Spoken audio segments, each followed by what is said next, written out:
இந்த எஸ்ஐஆர் என்பது தமிழ்நாட்டில் வர இருக்கின்ற சட்டசபை தேர்தலுக்கு முன்பாக அவசர கதியாக நடந்தே ஆக வேண்டும். எல்லோரும் குரல் கொடுக்கின்றார்கள், இதை மெதுவாக செய்யுங்கள், அவசரப்பட வேண்டாம், தேர்தல் முடிந்த ஏற்பாடு செய்யுங்கள். சொன்ன மாதிரி ஒரு தேர்தல் வாக்காளர் பட்டியலிலே வாக்காளர் இழப்பு விகிதம் உள் சேர்க்கப்பட வேண்டும். அதே போன்று 18 வயது நிறைந்த வாக்காளர்கள் உள்ள வரணும். இது ரெண்டும் நடக்கணும், இல்ல நம்ம மறுக்கல. ஆனால் இத்தனை ஆண்டு காலம் நடந்த மாதிரி அந்தந்த மாநகராட்சி மற்றும் பஞ்சாயத்து வட்டங்களிலே இருக்கின்ற அந்த இறப்பு மற்றும் அந்த 18 வயது நிறைவு கணக்குகளை வைத்து சேர்த்து விடலாம் என்று கூறினால், இல்லை இல்லை, நாங்கள் இந்த சிறப்பு திட்டத்தை விரைந்து அவசர கதியாக அமல்படுத்துவோம் என்று பிடியாக நிற்கின்றது தேர்தல் ஆணையம். தமிழ்நாட்டிலே நாம் பார்க்கின்றோம், மேலெழுந்த வாரியாக, அது திமுக இருந்தாலும் சரி, அண்ணா திமுக இருந்தாலும் சரி, கம்யூனிஸ்டுகள் இருந்தாலும் சரி, தாழ்த்தப்பட்ட மக்களின் அமைப்புகள் என்றாலும் சரி, மேலெழுந்த வாரியாக இதை எதிர்க்கிறோம் என்று சொல்கின்றார்களே தவிர அந்த திட்டத்தின் உள்நோக்கம் என்ன? இந்த திட்டத்திற்கு, தேர்தல் ஆணையத்திற்கு, இந்திய ஒன்றிய அரசிற்கு 2 நோக்கம் இருக்கின்றது. ஒன்று, தமிழ்நாட்டில் இருக்கின்ற கணிசமான வாக்காளர்களை பட்டியலில் இருந்து தமிழர்களை நீக்க வேண்டும் என்பது. இன்னொன்று முக்கியமான நோக்கம் என்பது, இங்கே ஏறக்குறைய நாம் முழக்கத்தில் சொன்னது போல 1.5 கோடி பீகாரிகள் 1.5 கோடி பீகாரிகள் பிழைப்பு நிமித்தம் தமிழ்நாட்டில் வருகை புரிந்து அவர்கள் வசித்து வருகின்றார்கள், வேலை செய்து கொண்டு இருக்கின்றார்கள். அந்த 1.5 கோடி பீகாரிகளில் பெரும்பான்மையோரை, அந்த 18 வயது நிரம்பியோரையும் உள்ள கொண்டு வந்துருங்க. அவனுக்கு 2 நோக்கம் இருக்கு. ஆனால் தமிழ் தேசிய பேரியக்கம் தவிர மற்ற எந்த அமைப்புகளுக்கும், எந்த கட்சிகளுக்கும் இந்த 2 பார்வை புரிய மாட்டேங்குது. மதுரையில இந்த வாக்காளர் சட்டத்தை குறித்து ஒரு மக்கள் இயக்கங்களின் ஒரு கூட்டம் நடந்தது. அதற்கு நான் சென்றிருந்தேன், மகளிர் ஆயத்தின் சார்பாக சென்றிருந்தேன். அந்த கூட்டத்திலே கம்யூனிஸ்ட் இயக்கங்கள், சின்ன சின்ன இயக்கங்கள், சிபிஐ சிபிஎம் இல்ல, மற்றபடி சின்ன சின்ன கம்யூனிஸ்ட் இயக்கங்கள், தாழ்த்தப்பட்ட மக்களுடைய இயக்கங்கள் மற்றும் ஒரு சில மக்கள் சேவை என்ஜிஓ போன்ற இயக்கங்கள் வந்திருந்தாங்க. அதுல பேசுறப்பங்க யாருக்குமே இந்த 2வது பார்வை, பீகாரிகளே உள்ளே நுழைப்பதற்கான இந்த திருத்தம் என்பது புரியல. அவங்க அதை பத்தி பேசவே இல்லை. அந்த கூட்டத்திலே மகளிர் ஆயத்தின் சார்பாகவும் தமிழ் தேசிய பேரியக்கத்தின் சார்பாகவும் ஒற்றையாளாக எழுந்து நான் கூறினேன், தயவு செய்து 2 உள்நோக்கத்தையும் புரிந்து கொண்டு நாம் களம் காண வேண்டும். இவர்களுக்கு தமிழர்கள் விடுபடுவது ஒரு நோக்கம் என்றால், அதற்கு சமமான இன்னொரு நோக்கம் பிழைக்க வந்த பீகாரிகளை தேர்தல் வாக்காளர் பட்டியலில் சேர்த்து விட வேண்டும் என்று. எங்க யாருக்குங்க இப்படி இரட்ட வாக்குரிமை? நீங்கள் யோசித்து பார்க்க வேண்டும். சமீபத்தில் கடந்த மாதம் பீகாரிலே தேர்தல் நடந்தது. எங்களுடைய வஉசி நகர் பகுதியிலே இன்னும் அந்த பாதாள சாக்கடை பணி தொடங்கவே இல்லை.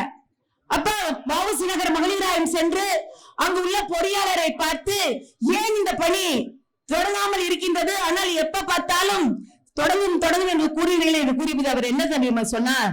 அம்மா, அந்த நமக்கு வந்த அந்த ஒப்பந்தக்காரர்கள் அனைவருமே பீகாரிகள்.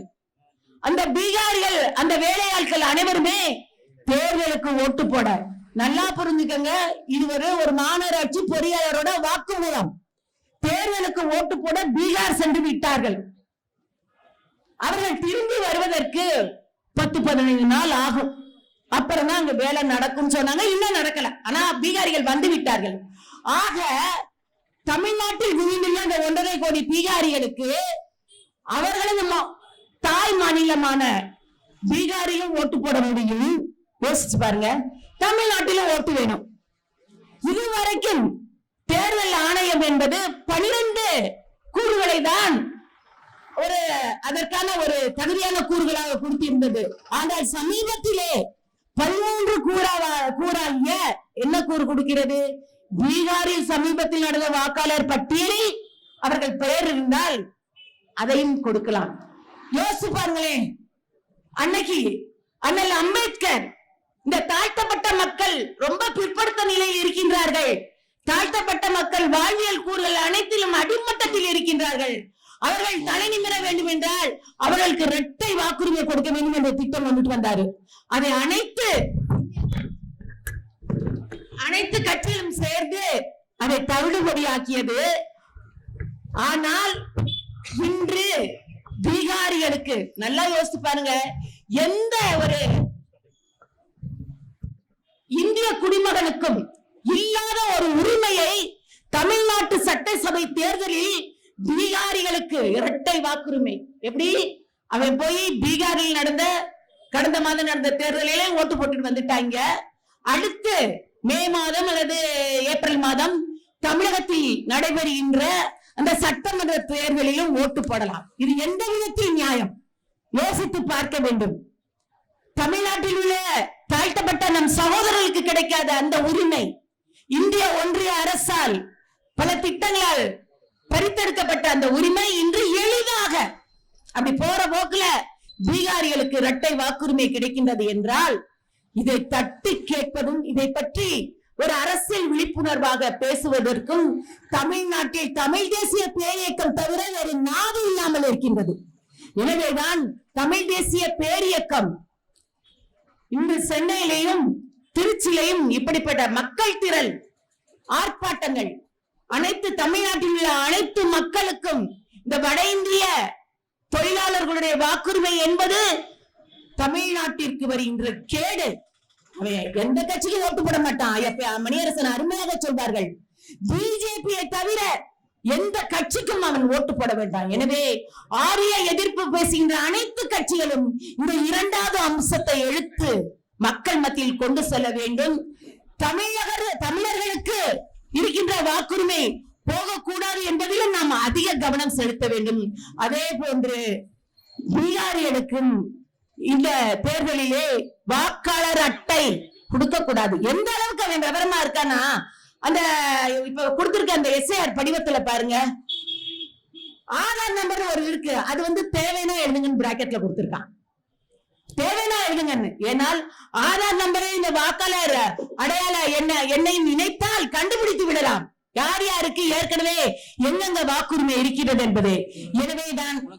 எனவேதான் அவர்கள் இப்படிப்பட்ட சதியோடு தமிழ்நாட்டில் நுழைந்து விட்டார்கள். எனவே எனது அருமை தோழர்களை, இதை எதிர்த்து இன்னும் நம்மளுக்கு 6 மாத காலம் இருக்கின்றது. நாம் அனைவரும் களம் காண வேண்டும். அந்த களத்திலே மகளிர் ஆயத்தின் ஆதரவாளரும் தமிழ் தேசிய பேரியக்கத்தோடு உறுதுணையாக நிற்போம் என்று கூறி விடைபெறுகிறேன். நன்றி, வணக்கம். பிற்கால சோழ பேரரசை உருவாக்கிய தாத்தா தஞ்சை கரூரார் உலகெங்கும் நாடாளும் அரசர்களை உருவாக்கினார். ஆனால் எந்த நாட்டிலும் அந்த நாட்டின் மொழியையும் அந்த நாட்டின் மக்களின் வாழ்வியல் உரிமையையும் பறிக்கவும் இல்லை, அடக்கவும் இல்லை.